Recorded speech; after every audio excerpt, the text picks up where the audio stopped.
프랑스의 어느 기자가 책을 썼는데요. 그 책 제목이 너의 죄를 사하노라, 이런 제목입니다. 이 책은 프랑스에서 활동하는 40명의 신부들이 경험했던 그 고해 성사를 묶어놓은 책이라고 합니다. 그 책에 보면은 기자가 신부님들께 이런 질문을 던집니다. 사람들이 가장 많이 하는 고해 성사가 무엇입니까? 그랬더니 신부님들이 답하기를 이 고해 성사의 70%가 불륜이나 포르노 중독, 또 성매매와 같은 성적인 문제였다, 이런 답을 하시더라는 겁니다.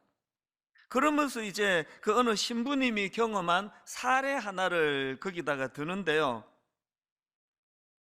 어느 부인이 신부님을 찾아왔습니다. 그리고는 고백하기를 자기가 불륜에 빠졌는데 그 상대방 남자가 그 자기 남편도 아는 사람이라는 겁니다. 그렇게 불륜을 고백을 하고 뭐 어느 정도 시간이 지났는지 모르지만 되게 웃기는 게요, 이번에는 그 불륜을 저질렀다고 고백했던 그 부인의 남편이 또 신부님을 찾아왔습니다. 그리고는 또 고백하기를 자기가 또 불륜에 빠졌다는 겁니다. 근데 진짜 웃기는 게 뭔지 아십니까? 그 불륜에 빠진 상대방이 누군가 하니까요, 자기 아내가 불륜에 빠진 상대방 남자에게 이 남편도 그 남자한테 지금 불륜에 빠졌다는 겁니다. 우리 어른들이 지금 뭔 소리 하는 거야 지금? 저도 처음에 이해가 잘 안 돼가지고 이게 뭔 얘기지 이게? 요즘 우리 그 청년들 사이에 그 우프다, 이런 말을 이제 유형으로 만들어서 하곤 한다는데요. 이 우프다가 뭔지 아시죠? 웃기면서 슬프다. 그게 되게 웃기는데 참 슬픈 거예요. 지금 이 세상이 뭐 어떻게 돌아가는 건가? 또 웃픈 이야기 하나 더 있는데요. 카자흐스탄에 사는 한 남자가 이 결혼식을 한 겁니다. 근데 신부가 누군지 아십니까? 여성 신체를 본떤 뭐 성인용 뭐 리얼 돌, 이런 얘기 들어보셨죠? 저도 뭐 이게 뭔지 모릅니다. 그 돌이라는 거 보니까 뭐 인형인 것 같긴 하네요. 이 남자가 그 성인용 인형과 2년 가까이 열애한 끝에 결혼식을 올리게 되었다.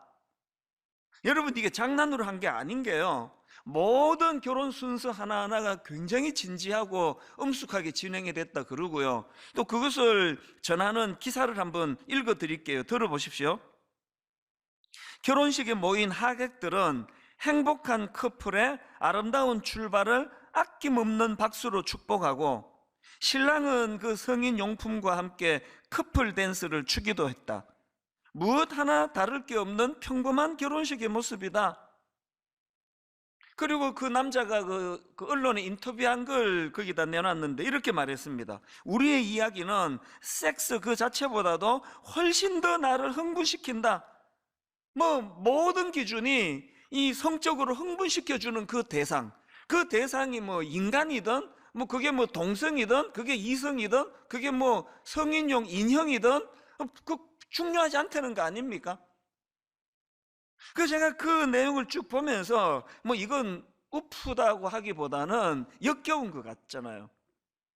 그래서 오늘 이 시대가 걱정이 되는 게 뭐냐 하면은 뭐 이런 일들이 뭐 몇몇 그 정신 나간 사람들만의 돌발적인 문제가 아니구나, 이런 생각을 하게 됐던 게 제가 지난주에 본 기사 같은데요. 머리 기사가 이랬습니다. 남자 넷, 여자 둘, 내무반 여성 징병제 노르웨이의 파격적인 시도. 이 보니까 노르웨이가 2016년도부터 여성 징병제가 실시되고 있는데 제가 놀란 게 뭐냐, 혼숙을 한다는 거예요. 그래서 배치하기를 그 숙소에 남자 넷, 여자 둘, 이렇게 배치를 아예 그렇게 진행한다는 겁니다. 아니, 노르웨이가 뭐 글쎄 뭐 방이 모자라는 겁니까? 이게 이게 뭘 하는 거냐는 거예요. 그냥 대놓고 남자 넷, 여자 둘 이렇게 혼숙으로 배치하는데 뭐 그 과정에서 뭐 반대가 있었는지 없었는지 모르지만요, 이게 통용이 되고 있다는 게 뭘 의미하겠습니까? 그만큼 지금 유럽에 있는 사람들의 생각과 의식이 우리하고는 다른 거예요. 그 남녀가 혼숙하는 게 왜? 뭐가 잘못됐지? 제가 두려워하는 게 두 가지가 있는데요. 하나는요, 이렇게 고삐가 풀려버린 인간의 자유 추구가 끝이 없다는 겁니다. 그 동성애로 시작을 해가지고 뭐 수간 뭐 이런 정말 내가 입에 담기조차 민망한 그런 것들을 유럽의 어느 나라는 법으로 허용을 한다. 그리고 이것도 지금 끔찍한데 이게 지금 이렇게 멈추어 준 게 아니고요, 계속 지금 끝간데 없이 가고 있는 거 아닙니까? 우리 자녀의 자녀 세대쯤 됐으면 도대체 이 세상이 뭐 어떻게 굴러가는지 알 수가 없는, 그게 저를 두렵게 만드는 거예요. 그런가 하면은 제가 두려워하는 게 또 하나 더 있는데요, 이런 병든 유럽과 미국의 문화와 가치관에 오늘 우리 대한민국 젊은이들에게 이게 그대로 이게 지금 노출되어 있는 거 아닙니까? 요즘 청년들이 즐겨 보는 넷플릭스 같은 이런 뭐 영화나 드라마, 뭐 미드 그러잖아요. 미국 드라마 막 많이 본다 그러는데요, 거기에 이게 뭐 가랑비에 옷 젖는다고요. 그래서 지금 우리 청년들이 뭐 얼굴은 우리랑 비슷하지만 이 가치관은 완전히 다른 그런 가치관으로 사는 청년들이 얼마나 많은지 모릅니다. 여기에 반해서 오늘날 이 교회의 무기력한가 한번 보십시오. 교회가 힘을 쓰지 못하는 젊은이들에 무슨 신앙교육이 일어나고 있습니까? 가정은 또 어떻습니까? 뭐 잠이나 재워주고 밥이나 먹여주는 거지, 이 아이들을 무섭게 장악해가는 이 생각의 변화를 지금 우리가 뭘 도와주고 있느냐고요. 그래서 두려운 겁니다. 이런 점에서 저는 오늘 본문 말씀이 굉장히 중요하다고 생각하는데요, 오늘 본문 신명기 6장 4절부터 9절 말씀은 쉐마 본문으로 알려진 유명한 말씀입니다. 그리고 오늘 이 본문 말씀은 가나안 진입을 앞둔 백성들을 향한 지도자 모세의 설교입니다. 지금 이 말씀에서 모세가 자녀 교육에 대하여 막 얼마나 강조합니까? 본문 신명기 6장 6절부터 한번 보십시오. 오늘 내가 너에게 명하는 이 말씀을 너는 마음에 새기고 내 자녀에게 부지런히 가르치며, 그러면서 이 신뢰를 쭉 드는 거 아닙니까?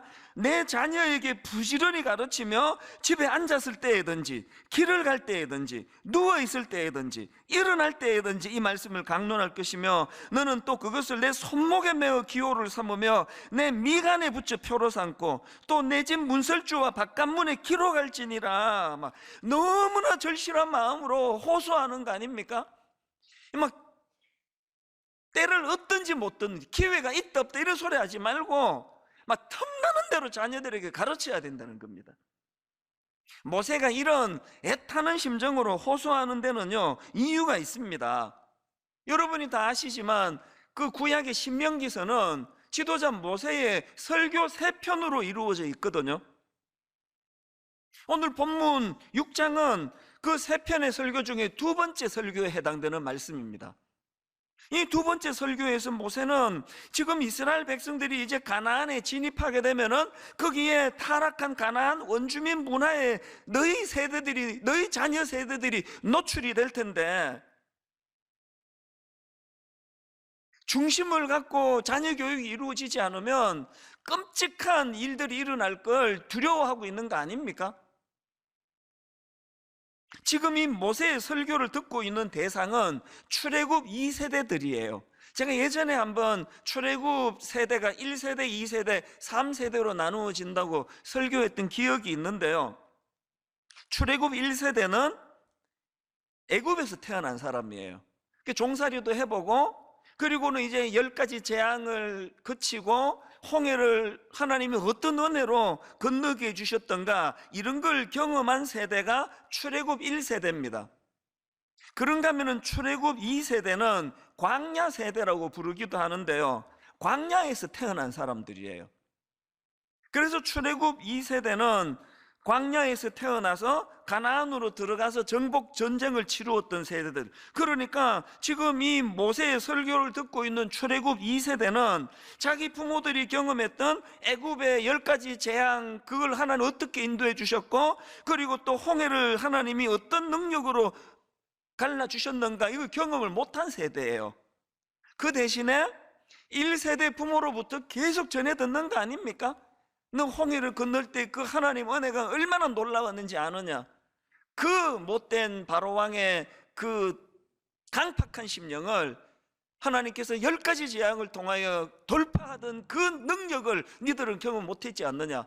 그 윗대 어른들에게 계속 그런 얘기를 전해 들었던 세대가 이 세대고요. 그런가 하면은 출애굽 3세대는 가나안 세대라고 그렇게 이름을 짓습니다.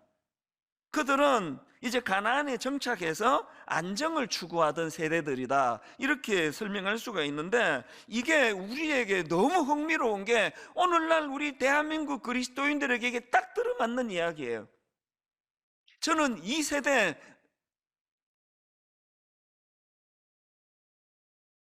우리 윗대 아버지 어머니 세대는요, 오늘 본문으로 말하면 출애굽 1세대예요. 처음 예수님을 경험하고 6.25 전쟁을 통하고 보릿고개를 겪을 때 늘 하나님이 만나와 메추라기로 먹여주셨던 그 은혜에 감격하고 참 눈물이 마르지 않던 그 세대예요. 저는 그런 면에서는 출애굽 2세대라고 보거든요. 우리 아버지 어머니가 겪었던 그 생생한 하나님의 놀라운 은혜, 우리 부모님이 겪은 거에 비해서는 미미해요. 그러나 어릴 때부터 그 얘기를 듣고 자랐거든요. 진짜 쌀독에 쌀이 떨어져 있을 때 니들 등록금을 주지 못해서 이제 학교를 그만 보내야 되나 그렇게 낙심하고 있던 그 상황에 우리 하나님이 어떤 은혜로 이것들을 다 돌파시켰는지 니들이 아느냐? 너희들 절대 모를 거야. 계속 그런 말씀을 들으면서 자라다 보니까요, 제가 직접 경험한 건 아니래도 제가 목사가 되는 게 그렇게 어렵지 않았습니다. 이게 2세대의 특징이에요. 그런데 여러분, 우리 아들, 딸들 세대, 여러분의 자녀들 세대는요 3세대 가나안에 진입했는데 이 놀라운 윗대 어른들의 은혜를 경험하지 못하는 세대예요. 그리고 또 엎친 데 덮친 격으로 지금 가나안 그 원주민들의 말로 다 할 수 없는 타락한 그 문화에 노출되어 있듯이 우리 3세대가 지금 그런 상황입니다. 그래서 저는 오늘 이 본문 말씀에서 지도자 모세의 심정이 너무너무 마음에 와닿는 겁니다. 가나안 진입을 앞둔 그 지도자 모세의 그 신음소리 같은 이 탄식을 그들이 무시해버렸기 때문에 나중에 말로 다 할 수 없는 타락과 여러분 사사시대라고 하는 그 도덕적으로 영적으로 끔찍한 타락을 경험할 수밖에 없었던 게 바로 그거 아닙니까? 이런 배경을 가지고 오늘 본문을 다시 한번 보십시오. 4절 5절입니다 이스라엘아 들으라. 여기 나오는 들으라가 히브리어로 쉐마거든요. 그래서 이게 쉐마 본문이라 그래요. 뭘 들으라는 겁니까? 그 다음 보십시오. 우리 하나님 여호와는 오직 유일한 여호와이시니 너는 마음을 다하고 뜻을 다하고 힘을 다하여 너의 하나님 여호와를 사랑하라. 여기서 지금 쉐마 본문에서 모세가 강조한 핵심이 두 가지 아닙니까? 유일하신 하나님을 인정해야 된다는 거예요. 유일하신 하나님을 인정할 뿐 아니라 그 여호와 하나님을 사랑해야 된다는 거예요. 이걸 요약하면 한마디로 이거예요. 중심을 잡고 살으라는 거예요. 그냥 막 온갖 잡신들 다 그냥 여기 갔다가 저기 갔다가 중심 없이 살면 안 되고, 나는 이 잡신도 사랑하고 저 잡신도 사랑하고, 이거 아니고 여호와 하나님만을 사랑한다는 중심을 잡으라는 거예요. 이 중심이 딱 잡혀 있지 않으면 이제 가나안으로 들어가서 그 타락한 문화가 이제 유입이 될 때, 노출이 될 때에 그거 견딜 수가 없다는 거 아닙니까? 오늘 이건요 우리와 우리 자녀들에게도 그대로 통한다고 생각합니다. 오늘 이 시대가 쉐마 교육이 필요한 거 아닙니까? 너무나 혼란스러운, 너무나 가치관이 지금 흔들리는 이 시대에 딱 쉐마 교육을 가지고 여호와 하나님이 내 삶의 중심이 되시고 나는 그 여호와 하나님을 사랑하노라고 하는 이 중심이 잘 세워 있으면 흔들리지 않는 거 아닙니까? 그래서 이런 마음으로, 정말 이런 절박한 마음으로 시작한 게 우리 가족 행복 밥상 캠페인입니다. 저는 몇 주 전서부터 정말 떨리는 마음으로 기도하며 준비했거든요.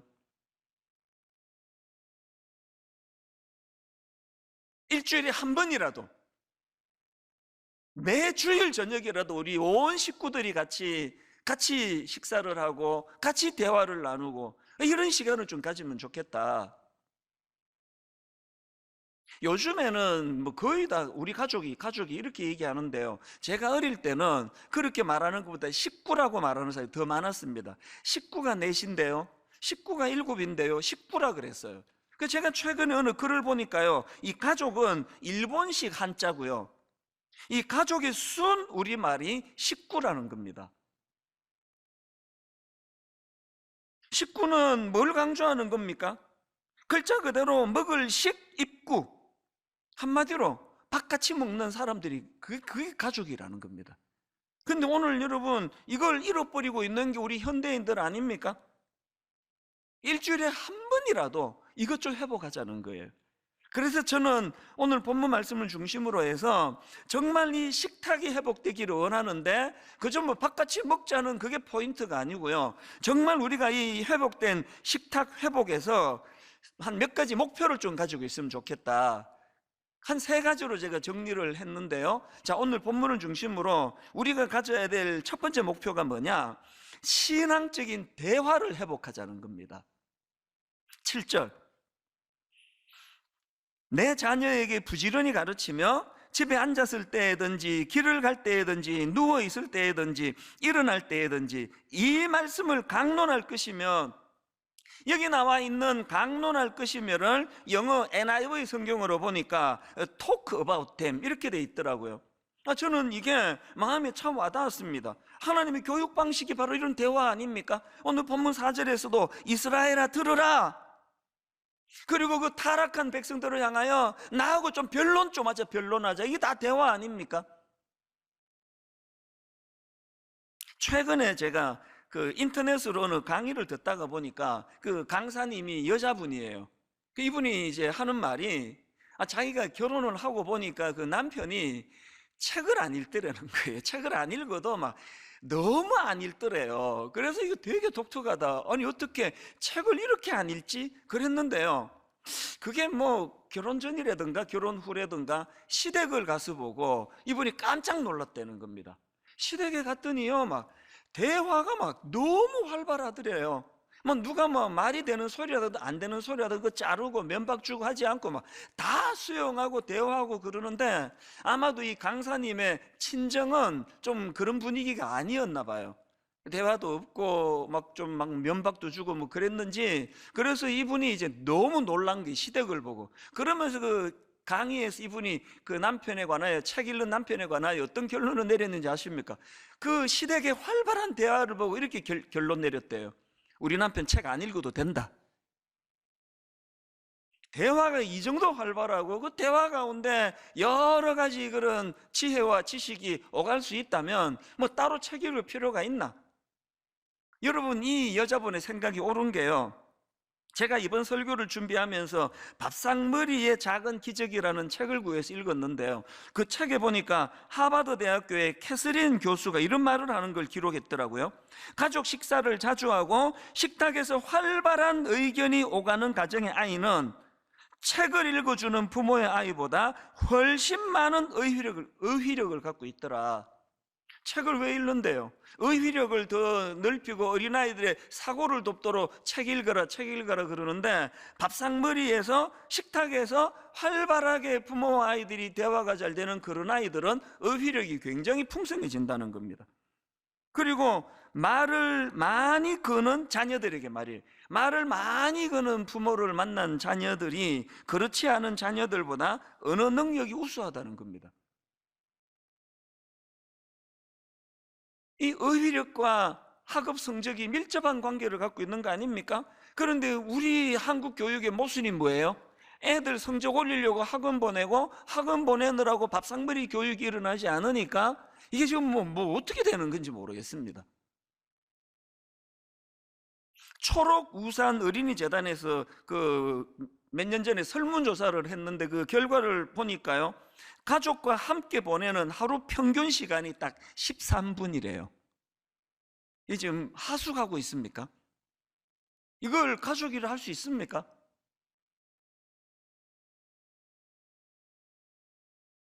오늘 예수 믿는 우리가 이 세상의 문화에 이 스케줄이 놀아나고 있는 거예요.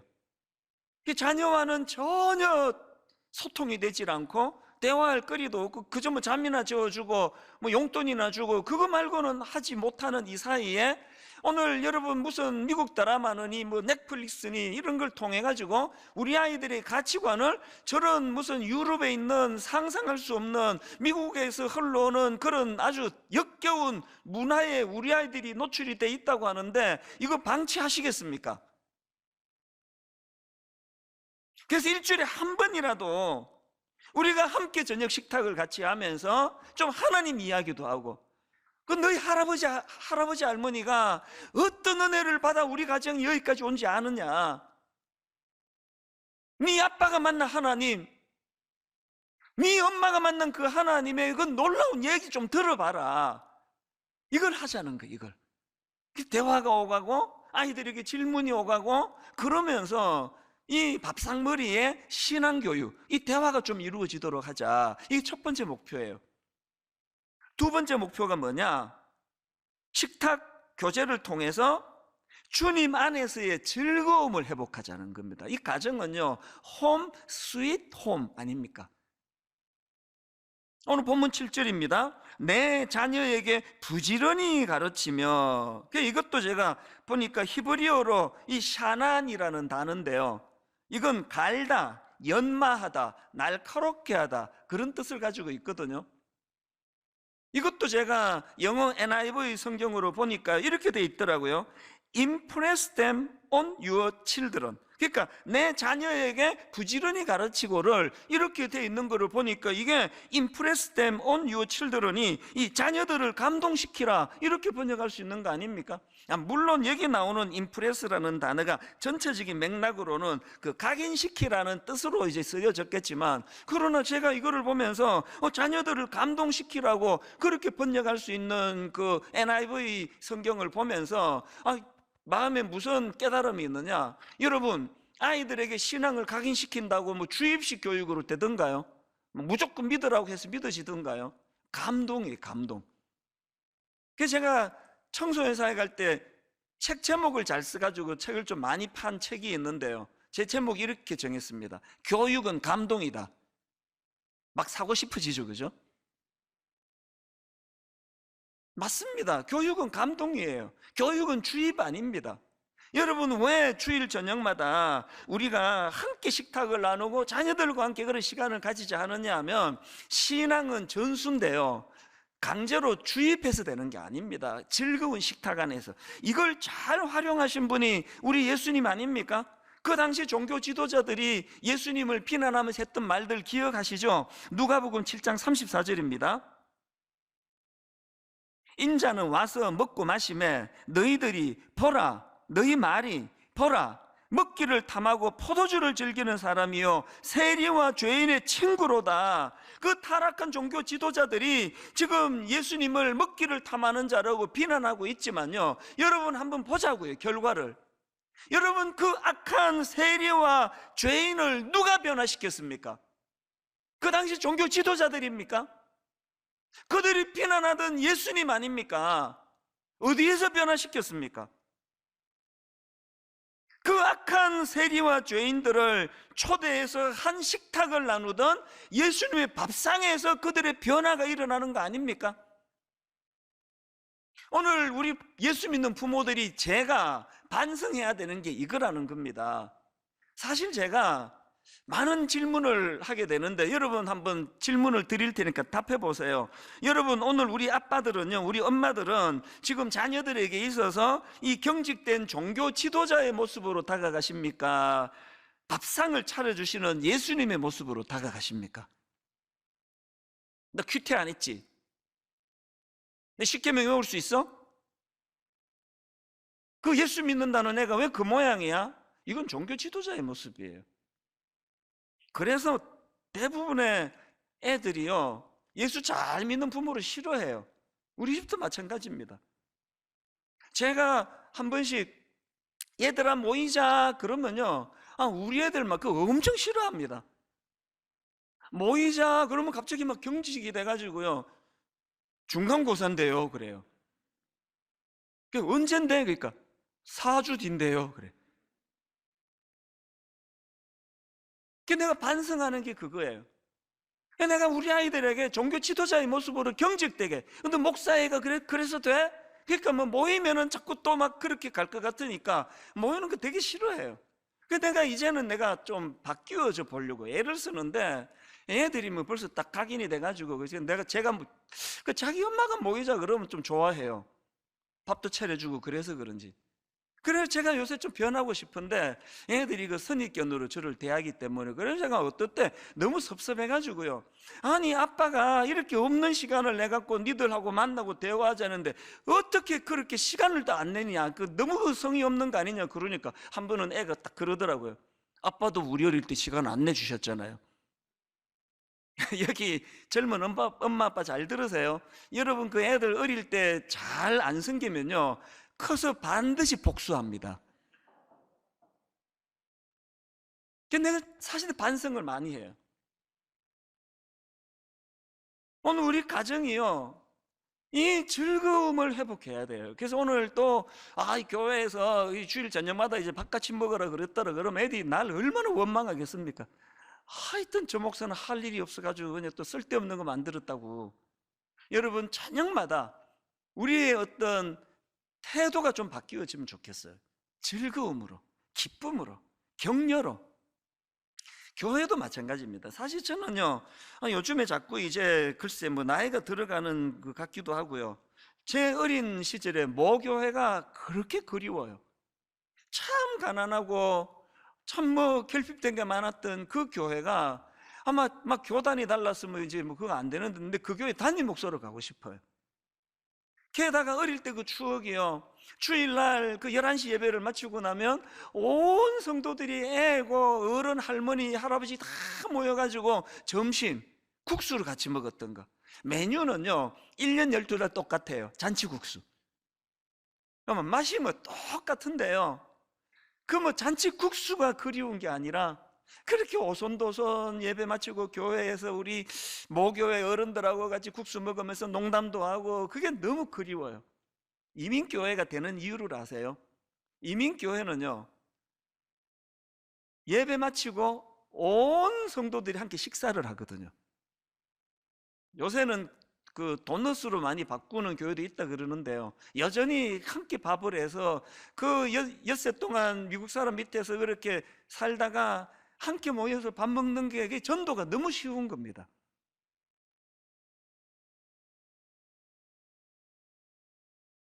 제가 참 우리 예수님께 그 신세를 많이 졌는데요, 결정적인 게 학교 다닐 때 성탄절을 대놓고 밤새도록 놀게 해주신 분이 우리 주님 아닙니까? 그래서 크리스마스가 되면은 막 해방이다 그래서 막 밤새도록 사치기 사뽀뽀 사치기 사뽀뽀 막 그러면서 밤새도록 놀아도 누구 하나 뭐라 그러질 않고, 그렇게 새벽 3시 4시까지 놀고 나면은 우리 권사님들이 국밥을 해요. 그때는 잔치국수 아닙니다. 뜨끈뜨끈한 국밥을 하고, 애들아 이제 국밥 먹으러 오라 그러면 막 새벽 4시에 가서 그 국밥 맛은 잊을 수가 없습니다. 그렇게 국밥 한 그릇 말아 먹고는 이제 조를 나누어 가지고 새벽송, 그래서 이제 그 불 밝히는 그거 하나 들고 가는데, 내 어린 기억으로 그 별똥별이 쏟아져 내리던 그 새벽이 잊혀지지가 않아요. 요새는요 그 추억이 있어 가지고 암만 하늘을 봐도 그때 다 쏟아져 버렸는지 별똥별이 보이지가 않습니다. 정말 여러분, 단 한순간만 그 시절로 돌아가 봤으면 좋겠습니다. 이게 교회예요. 너 예수 안 믿으면 지옥 가? 너 죽을래? 이래서 전수하는 게 아니라 자연스럽게 그저 어른과 아이들이 함께 어울려 잔치국수 먹고 그 뜨거운 국밥을 먹으면서 추억을 쌓아가면서, 이게 신앙교육이거든요. 여러분, 29개 교회로 빨리 나누어졌으면 좋겠어요. 막 290교회로 나누어져서 교회들마다 이런 즐거움을 좀 회복했으면 좋겠습니다. 자꾸 대형 교회로 가겠다고 그러지 마시고요, 이 신앙생활의 즐거움, 요새같이 이렇게 외로운 하이테크 시대에 우리 모두가 목마른 게 하이터치 아닙니까? 내 이름을 알아주고 내 이름을 불러주고 우리 잔치국수 먹으러 가지고 함께 손잡고 가는 이런 교회가 좋은 교회 아닙니까? 제가 이 설교를 준비하는데 자꾸 이렇게 눈시울이 붉어지게 만드는 노래가 있었는데요, 제가 그 중학교 교과서에 나왔던 그 음악 시간에 불렀던 노래로 기억합니다. 즐거운 곳에서는 날 오라 하여도 내 쉴 곳은 작은 집 내 집뿐이리. 마음이 자꾸 이렇게 눈물이 나더라고요. 너무 가난했고, 뭐 그때 우리 기본이 뭐 6남매, 7남매, 조금 열받은 집은 막 10남매, 막 주렁주렁 애들이 있어가지고 뭐 그냥 방은 한 칸밖에 없어가지고 6남매, 7남매 한 입을 덮고 있는데, 가운데 그 형이 화장실 간다고 일어나면은 모든 사람들 다 잠 깨고 막 짜증내고 그랬던 게 우리 어린 때의 가정인데, 그 시절이 눈물나게 그리운 거예요. 참 뭐 반찬이 있었습니까? 그 조그마한 식탁에다가 온 가족들이 둘러앉아가지고 밥 먹는데, 기도하고 나면은 먹고 싶은 반찬 다 먹어버리고 그래가지고 콩자반 위에 안수하면서 기도하잖아요. 주여, 이 콩자반 기도 끝날 때까지 지켜주시옵소서 그러면서 그렇게 참 먹을 게 권했던 그 시절인데, 요즘에 자꾸 그때가 그리운 거예요. 이거 회복하자고요. 주일 저녁에 막 그냥 막 진수성찬 왕의 밥상을 차려서 좋은 게 아니라, 우리 어릴 때 그렇게 오손도손 티격태격하면서 이 즐거움을 회복하자는. 마지막 세 번째로요, 이 식탁 회복과 관련해서 목표가 하나 더 있습니다. 식탁 공동체의 능력을 회복해. 능력. 앞에 그 첫 번째도 중요하고 두 번째도 중요하지만 이 세 번째 제일 중요합니다. 제가 지난 부활절날 엠마오로 가던 그 두 제자에 대해 설교하지 않았습니까? 그런데 여러분, 제가 그 본문을 묵상하다가 너무너무 중요한 포인트 하나를 제가 알게 됐습니다. 자, 누가복음 24장 엠마오로 가던 그 두 제자를 만나주시는 주님을 한번 보십시오. 24장 30절입니다. 그들과 함께 음식 잡수실 때에 떡을 가지사 축사하시고 떼어 그들에게 주시니 그들의 눈이 밝아져 그인 줄 알아보더니 예수는 그들에게 보이지 아니하시는지라. 그 다음 32절. 그들이 서로 말하되 길에서 우리에게 말씀하시고 우리에게 성경을 풀어주실 때에 우리 속에서 마음이 뜨겁지 아니하더냐. 여러분, 주님이 풀어주시는 그 말씀을 통해서도 마음이 뜨거워지지만 더 결정적인 거, 주님이 차려주시는, 주님과 더불어 함께하는 그 식탁에서 그들의 눈이 밝아졌다는 겁니다. 여러분, 신앙의 전수는요, 앉혀놓고 무슨 십계명 외워봐라 이렇게 해서도 전수가 되겠지만, 주님을 모신 예수 믿는 가정의 따뜻한 밥상에서 우리 자녀들의 영안이 열려지는 놀라운 은혜가 있기를 바랍니다. 구약의 엘리야도 마찬가지 아닙니까? 번아웃이 와가지고 로뎀 나무 밑에서 막 자살 충동을 느끼는 거예요. 주여, 나 그냥 죽여달라고, 내 생명을 거두시라고. 이런 비참한 상태에 빠져있던 엘리야에게 여호와 하나님이 어떤 일을 행하셨습니까? 밥상 차려주시는 거예요. 열왕기상 19장 5절. 로뎀나무 아래에 누워 자더니 천사가 그를 어루만지며 그에게 이르되 일어나서 먹으라 하는지라. 본즉 머리맡에 숯불에 구운 떡과 한 병 물이 있더라. 이에 먹고 마시고 다시 누웠더니 여호와의 천사가 또 다시 와서 어루만지며 이르되 일어나 먹으라, 네가 갈 길을 다 가지 못할까노라 하는지라. 그랬더니 그 다음 8절. 이에 일어나 먹고 마시고 그 음식물의 힘을 의지하여, 뭘 의지했습니까? 그 음식물의 힘을 의지하여 40주 40야를 가서 하나님의 산 호렙에 이르니라. 여러분, 우리 주님을 모시고 가족 식탁을 함께하는 매 주일 저녁마다 엘리야가 회복한 이런 놀라운 회복의 역사가 일어나기를 원합니다. 내일 학교 가려니 가슴이 답답하고, 내일 직장으로 가려니 참 또 그 짓눌림 속에 있던 우리 가족들이 주님과 함께 온 가족이 나누는 식탁 속에서 이에 일어나 먹고 마시고 그 음식물의 힘을 의지하여.